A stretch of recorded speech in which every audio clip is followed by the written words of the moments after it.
Hello dear students, मैं मोहम्मद अहमद और आप लोग देख रहे हैं शैडो ऑफ केमिस्ट्री। देखिए, हम लोग पिछले लेक्चर में डील कर रहे थे केमिकल काइनेटिक्स का रेट ऑफ रिएक्शन और उसको अफेक्ट करने वाले फैक्टर, यानी कौन कौन से फैक्टर अफेक्ट करते हैं। देखिए, अगर आप लोगों ने उस वीडियो को नहीं देखा होगा तो उस वीडियो को ज़रूर देखें, देन आपको रेट लॉ बहुत आसानी से समझ में आएगा। आज हम लोग डील करते हैं एक नई heading, rate law. Rate law क्या होता है? केमिकल काइनेटिक्स में रेट लॉ का बहुत ज़बरदस्त यूज़ है, क्योंकि रेट लॉ से हम लोग फिर आगे फर्दर मॉलिक्यूलैरिटी क्या होती है, ऑर्डर ऑफ रिएक्शन क्या होता है, उसको डील करते हैं। और आप लोगों ने अगर इस चैनल को सब्सक्राइब नहीं किया है तो ज़रूर सब्सक्राइब करें, क्योंकि यहाँ आप लोगों को क्लास 11th और क्लास 12th की वीडियो केमिस्ट्री की रेगुलर मिलती रहेगी। तो देखें, रेट लॉ होता क्या है। देखें, रेट लॉ के अकॉर्डिंग हम लोग क्या करते हैं कि किसी भी रिएक्टेंट की जो कंसंट्रेशन होती है और जो रेट ऑफ रिएक्शन होता है किसी भी रिएक्शन का, उसके बीच में जो रिलेशन होता है उसको हम लोग रेट लॉ के अकॉर्डिंग रिप्रेजेंट करते हैं। उसी को ही रेट लॉ कहते हैं। क्या कहा मैंने? किसी भी रिएक्शन का जो रेट ऑफ रिएक्शन होता है, यानी ROR होता है, उसका और रिएक्टेंट की कंसंट्रेशन के बीच में जो रिलेशन होता है उसको हम लोग रेट लॉ से रिप्रेजेंट करते हैं।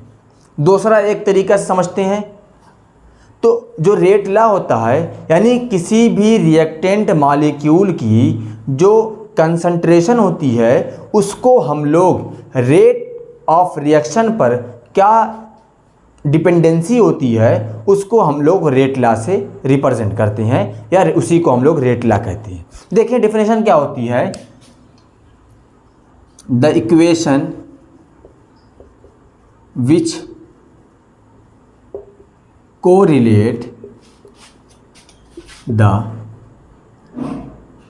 ROR यानी rate of reaction and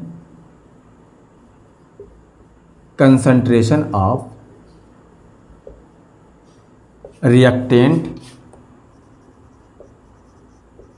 molecule is called, क्या कहेंगे? Rate law. हो गया। एक और वर्ड में समझते हैं, क्या कहेंगे? Dependency of ROR on concentration of reactant species। इसको इस तरीके से भी कि डिपेंडेंसी कंसंट्रेशन रिएक्टेंट की जो स्पीसीज, यानी कोई भी रिएक्टेंट स्पीसीज है, कोई भी रिएक्टेंट ले लें, उसकी कंसंट्रेशन पर, जो रिएक्टेंट की कंसंट्रेशन होगी उसका ROR पर क्या इफेक्ट पड़ता है, क्या डिपेंडेंसी होती है, उसको हम लोग रेट लॉ से समझते हैं। एक एग्जांपल लेते हैं। मान लो 2A + 3B goes to product. कोई एक रिएक्शन है, 2A + 3B goes to product का फॉर्मेशन हो रहा है। अब इस पे अगर मैं ROR, अगर आप लोगों ने नहीं सुना देखा होगा तो ROR कैसे निकालते थे, या आपने वीडियो नहीं देखी होगी तो ROR निकालते थे हम लोग कि ROR = क्या होता था? -1/2 किसकी कंसंट्रेशन है? डेल्टा A की concentration upon delta T equal के साइन के साथ -1/3 डेल्टा B की कंसंट्रेशन अपॉन डेल्टा T और प्लस का delta product upon delta T। ये होता था ROR को रिप्रेजेंट करने का तरीका, यानी जो रिएक्टेंट है उसके साथ माइनस का सिंबल और जो उसका कोफिशिएंट है वो उसको डिवाइड कर देंगे तो वो ROR निकल जाएगा। ठीक है ना? अब हमको शो करना है रेट लॉ। देखिए, रेट लॉ में जो कोफिशिएंट आता है उसका कोई यूज़ नहीं कह सकते हैं, एक तरीके से कह सकते हैं उसका कोई यूज़ नहीं होता है, क्योंकि जो रेट लॉ में हम लोग कंसंट्रेशन किसी भी रिएक्टेंट स्पीसीज़ की देखेंगे कि उसकी कंसंट्रेशन की कितनी पावर होती है या उस कंसंट्रेशन पर क्या इफ़ेक्ट पड़ता है, वो एक्सपेरिमेंटल वैल्यू है, थ्योरेटिकल वैल्यू नहीं है कि हम लोग थ्योरेटिकली उसको कर देंगे। ये किसके है? एक्सपेरिमेंटल वैल्यू है। देखिए होगा क्या इसका रेट लॉ अगर मैं निकालूं तो rate is directly proportional to A की कंसंट्रेशन है, तो ए की कंसंट्रेशन देखिए correlate the rate of reaction and concentration of reactant molecule. यहाँ पे मैं x लगा रहा हूँ, क्यों नहीं मैंने 2 लगाया, इसलिए नहीं लगाया क्योंकि इससे पता चलता है कि रेट ऑफ रिएक्शन का ए की कितनी कंसंट्रेशन पर क्या इफेक्ट पड़ता है, जो हम लोगों ने अफेक्टिंग फैक्टर वाले टॉपिक में देखा था। पहला ही जो फैक्टर था वो कंसंट्रेशन था, ठीक है ना। देखें तो इसीलिए मैंने x लगाया, यानी जितनी पावर, मान ले कोई रेट है, अगर मैं ए की कंसंट्रेशन को डबल करता हूँ तो रेट ऑफ रिएक्शन 4 गुना हो जाता है, 4 टाइम इंक्रीज कर जाएगा, तो वहाँ पे पावर 2 आ जाएगी। अगर मैं कह दिया कि ए की कंसंट्रेशन को मैं अगर 3 गुना करता हूँ तो रेट ऑफ रिएक्शन आधा हो जाता है, तो क्या हो जाएगा, हाफ रेट ऑफ रिएक्शन। तो यानी जो ये कंसंट्रेशन कितनी डिपेंडेंट करेगी, कितनी भी कंसंट्रेशन की पावर होगी, वो हम लोग कैलकुलेट करेंगे किससे, एक्सपेरिमेंट से। ये एक एक्सपेरिमेंटल वैल्यू है, ये बात बहुत ध्यान रखिएगा। अब यहाँ पर अगर मैं बी के लिए निकालूँ तो क्या होगा, rate directly proportional to B की कंसंट्रेशन। अब कंसंट्रेशन पर यहाँ अगर कोई कहे 3 होगा, नहीं, 3 भी हो सकता है, नहीं भी हो सकता है, ये बात मान के चले। तो क्या इसको मान लूँ, y कर दूँ। देखें अब इसी को मैं फर्दर आगे प्रोसीड करूँ, इसको हटाऊँ और एक कांस्टेंट लगाऊँ, तो क्या हो जाएगा, रेट इज इक्वल टू के ए की पावर x और रेट इज इक्वल टू के बी की पावर y होगा। फार्मूला क्या बना, रेट इज इक्वल टू के ए की कंसंट्रेशन। तो रेट ला का जो फार्मूला आता है, फाइनल फार्मूला, उसको हम कुछ इस तरीके से लिख सकते हैं, रेट इज इक्वल टू के कंसंट्रेशन की पावर n। कह सकते हैं इसको कि कोई भी मॉलिक्यूल की कंसंट्रेशन का क्या इफेक्ट होगा, वो सीधे सीधे इफेक्ट रेट पर पड़ेगा। यानी कि रेट ऑफ किसी भी रिएक्शन का जो रेट जितना ज़्यादा होगा वो उसकी कंसंट्रेशन पर डिपेंड करेगा, ठीक है ना। तो यहाँ से देखें जो x और y आया है ये है क्या, और ये k क्या है। देखें जो ये k है उसको बोलते हैं हम लोग वेलोसिटी कांस्टेंट। क्या बोलते हैं, वेलोसिटी कांस्टेंट, या इसी को एक और नाम से जाना जाता है specific order constant, specific rate constant. इसी का एक और नाम है सिर्फ रेट कांस्टेंट, ठीक है ना। देखें velocity constant, specific rate constant और रेट कांस्टेंट, इसके 3 नाम हैं, इसको ऐसे समझ सकते हैं।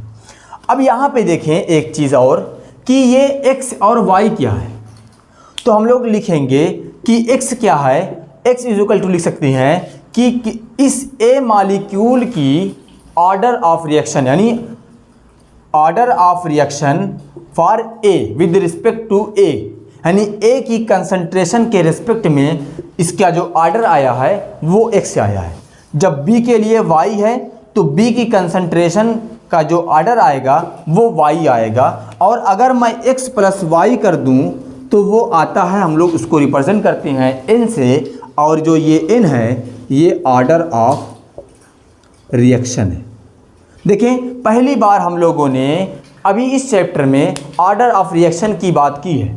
तो ऑर्डर ऑफ रिएक्शन क्या अगर हमको कैलकुलेट करना होगा किसी भी रिएक्शन में, तो कैसे कैलकुलेट करेंगे, जो रेट लॉ में जो कंसंट्रेशन एक्सप्रेस की गई है उसकी पावर का सम कर देंगे, हमको मिल जाएगा क्या, ऑर्डर ऑफ रिएक्शन। यहाँ पे मैंने x और y ये किसी एक इक्वेशन के लिए है, अगर इस इक्वेशन के लिए मैं इसको जैसे मैंने यहाँ पे अलग सेपरेट लिखा है, या तो अगर मैं इसको एक साथ लिखूँ, देखें यहाँ पे तो क्या होगा, रेट इज इक्वल टू के ए की पावर x b की पावर y, तो आएगा क्या, ऑर्डर क्या आएगा, x प्लस वाई। तो इस रिएक्शन का जो ऑर्डर होगा वो x प्लस वाई होगा। मान लो मैं कह दिया, बहुत सुनते जाएं क्योंकि ये चैप्टर जो है ना, ये टॉपिक अगर समझ में आ जाएगा ना तो ऑर्डर ऑफ रिएक्शन बहुत आसानी समझ में आएगा। मान लो मैंने कह दिया कि जो इस रिएक्शन में एक ही कंसंट्रेशन को या तो बढ़ाने पर या तो घटाने पर रेट ऑफ रिएक्शन पर कोई इफेक्ट नहीं पड़ता, तो एक ही कंसंट्रेशन क्या हो जाएगी, हो जाएगी 0। और मैंने कह दिया कि बी की कंसंट्रेशन को डबल करने पर रेट ऑफ रिएक्शन डबल हो जाता है, तो इसकी पावर 2। अब इसका ऑर्डर निकालें तो x प्लस वाई यहाँ पे हम लोग क्या लिख सकते हैं, 0 + 2 और आ जाएगा 2, तो ऑर्डर ऑफ रिएक्शन क्या आ जाएगा, 2 आ जाएगा। बात समझ आ रही ना। क्या किया मैंने कहा कि जो x प्लस वाई यानी जो कंसंट्रेशन रिएक्टेंट का जो टर्म है उसकी जो पावर आती है, अगर हम लोग उसको x प्लस वाई के फॉर्म में ऐड कर दें तो वो ऑर्डर ऑफ रिएक्शन आ जाता है। ठीक है, अब ये ऑर्डर ऑफ रिएक्शन आ गया। देन अब उसके बाद हम लोग यहाँ पे डिफाइन करें कि व्हाट इज़ द के की अगर मुझको यूनिट निकालनी हो, इसका मुझको डिफिनेशन निकालनी हो, तो कैसे मैं इसको डिफाइन करूँगा। देखें, अब यहाँ पे इसको थोड़ा सा एरेज कर दें।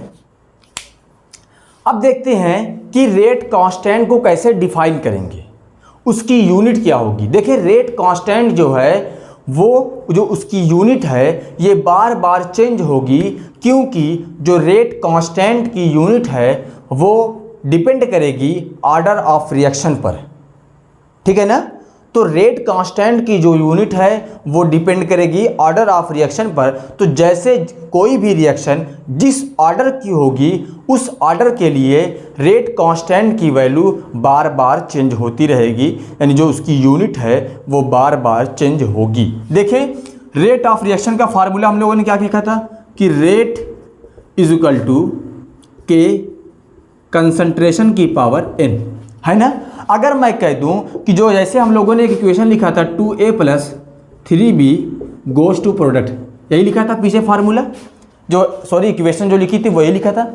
अगर मैं कह दूं कि यहाँ पर जो रिएक्टेंट है यानी a की reactant is equal to b का रिएक्टेंट और वैल्यू कितनी आ जाती है, 1 आ जाती है, तो यहाँ पे इस फार्मूले में इसकी वैल्यू को पुट करें तो क्या आएगा, रेट इज इक्वल टू के, और यहाँ पे कंसंट्रेशन में क्या था, b था डॉट a था, है ना। अब इसकी वैल्यू कितनी है, 1 है, तो रेट इज इक्वल टू क्या आ जाएगा, k आ जाएगा, आएगा। देखें, जब वैल्यू 1 आ गई तो यानी हम लोग कह सकते हैं कि अगर रिएक्टेंट की मोलर कंसंट्रेशन 1 हो तो हम लोग कह सकते हैं कि rate constant rate of reaction के इक्वल है। इसीलिए एक नाम मैंने लिखा था स्पेसिफिक रेट ऑफ रिएक्शन, इसीलिए इसको स्पेसिफिक रेट ऑफ रिएक्शन कहते हैं, क्योंकि जब रिएक्टेंट मॉलिक्यूल की मोलर कंसंट्रेशन 1 हो जाती है, यूनिटी हो जाती है, तो rate of reaction rate constant के इक्वल रहता है। तो लिखिए इसकी यूनिट क्या होगी, देखिए यहां से लिखते हैं, when the reactant molecule concentration is equal to unity, then rate is equal to rate constant. ठीक है ना, तो रेट कांस्टेंट क्या होगा, रेट के इक्वल होगा।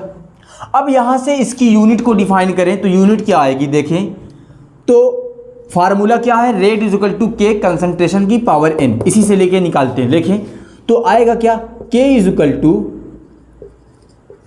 रेट अपॉन कंसंट्रेशन की पावर n, यही आएगा।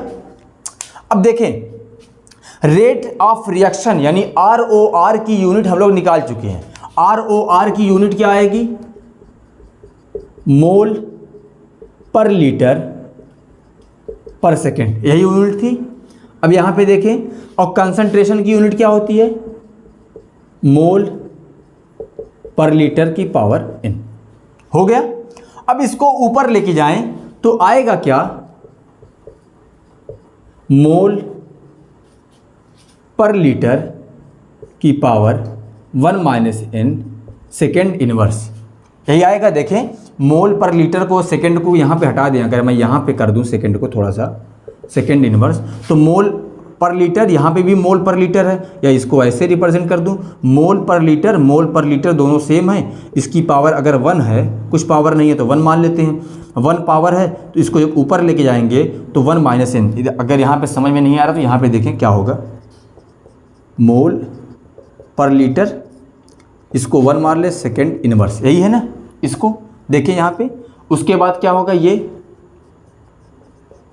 मोल पर लीटर होगा, इसकी पावर n। देखें बेस सेम है, अगर पावर का बेस चेक करें तो बेस सेम, जैसे हम लोग इसको करते थे 10 की पावर 5 अपान 10 की पावर 4, तो क्या करते थे हम लोग, 10 की पावर 5 माइनस 4 करते थे, है ना। बेस सेम रहता था तो पावर ऐड होती है या तो माइनस हो जाती है। तो उसी तरीके से यहाँ पे देखें, अगर बेस सेम है तो होगा क्या, ये मोल पर लीटर सेम है, n ऊपर जाएगा तो 1 माइनस n हो जाएगा। उसी तरीके से मैंने लिखा मोल पर लीटर 1 की पावर माइनस n। अब इसको अलग करो तो आएगा क्या, मोल 1 की power minus n litre n की पावर माइनस 1 सेकेंड इनवर्स। तो यूनिट क्या आ गई, मोल पर लीटर की पूरे की power 1 minus n second inverse, या तो मोल की पावर 1 माइनस n लीटर की पावर n माइनस 1 और सेकेंड इनवर्स। यहाँ पे देखें मैंने कहा था कि जो रेट कांस्टेंट की यूनिट होती है वो बार बार चेंज होती रहती है। वो इसलिए क्योंकि जब n की वैल्यू यानी ऑर्डर n क्या है, ऑर्डर ऑफ रिएक्शन है, अगर इसकी वैल्यू बार बार चेंज होती रहेगी तो इसकी वैल्यू चेंज होगी। मान लिया अगर 0 ऑर्डर के लिए तो n इक्वल टू क्या होगा, 0 होगा, तो यूनिट क्या आएगी, देखें मोल 1 माइनस 0 तो क्या आएगा, 1 आएगा, तो मोल रहने दें। लीटर के लिए देखें n की वैल्यू 0 है तो 0 माइनस 1 तो माइनस 1 सेकेंड इनवर्स, तो देखिए चेंज हो गई। तो इसीलिए मैंने कहा कि जो मोल रेट ऑफ कांस्टेंट की यूनिट होती है वो बार बार चेंज होती है। तो उम्मीद है कि आप लोगों को ये रेट लॉ कैसे एक्सप्रेस करते हैं वो बहुत अच्छे से क्लियर हो गया होगा। तो देखें हम लोग बेसिकली इस टॉपिक में डिस्कस कर रहे थे कि रेट लॉ को कैसे एक्सप्रेस करते हैं, रेट कांस्टेंट क्या होता है और उसकी यूनिट क्या होती है। तो उम्मीद है कि आप लोगों को बहुत अच्छे से क्लियर हो गया होगा।